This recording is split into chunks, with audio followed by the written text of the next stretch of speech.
හයිබෝන් යාළුවනේ කොහොමද ඔයාලට ඔන්න තවත් වීඩියෝ එකක් එකතු කරන්න යන්නේ. ඉතින් මේ වීඩියෝ එකේ තියෙන්නේ අපේ කාර්යාලයෙන් පැවතු වැඩමුළුවක් තිබුණා. ඒ වැඩමුළුවට ගිය වෙලාවේ ගත්ත වීඩියෝ ක්ලිප්ස් කිහිපයක් තමයි එකතු කරන්න බලාපොරොත්තු වෙන්නේ. මේ වීඩියෝ එක ඔයාලා කැමති නම් බලන්න. මගේ YouTube channel එක subscribe කරන්න කියලා ආදරෙන් ඉල්ලා සිටිනවා. ඉතින් මේ වැඩමුළුව තිබුණ අපේ ඔෆිස් එක ළඟම තියෙන හොටෙල් එකක. ඉතින් යන්න එන්න අපහසුතාවයක් ඇති වුණේ නැහැ. උදේ 8 ඉඳන් හවස 5 වෙනකම් මේ වැඩමුළුව පැවැත්වුණා. ඉතින් බොහොම හොඳ වැඩමුළුවක්. නොදන්න කරුණු දැනගන්න ලැබුණා. ඒ වගේම ඇවිත් ඉන්න අයටත් ඒ වගේම කරුණු දැනගන්න ලැබෙන්නේ නැති කියලා මම හිතනවා. ඔහොම තමයි අද දවස ගත වුණේ. ඉතින් වැඩමුළුව උදේ ඉඳන් හවස වෙනකම් තිබුණා.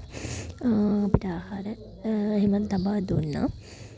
උදේ දවල් හවස ටී ටයිම් එකට ටී එකයි රෝල්ස් ෂෝටීස් ඒ ටික ලබා දුන්නා. එහෙම තමයි ඉතින් ලස්සන දවසක්. දැනුවත් වුණු දවසක්, බොහෝ කරුණු ගැන දැනුවත් වුණු දවසක් කියලා මම හිතනවා. ඉතින් කන්න බොන්න වගේම හොඳ දැනුමකුත් ලැබුණා. එහෙම තමයි හොඳ දවසක්, සුන්දර දවසක් කියලා හිතනවා. ඉතින් පහට ගෙදර ආවා. එන ගමන් ඉලෝලු ටිකකුත් අරගෙනම ගෙදරට ආවා. උයන්න එපා. ඉතින් ඉලෝලු තිබුණා.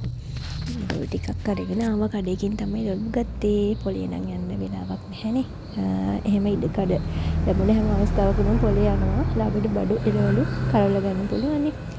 නමුත් අද නම් එළවලු කඩේකින් තමයි ගත්තේ. ඔන්න රෑට කොත්තුවක් හදන්න තමයි යන්නේ. කොත්තු හදන වීඩියෝ එක නම් ගත්තේ නෑ. කොත්තු රොටි කන්නයි යන්නේ රෑට.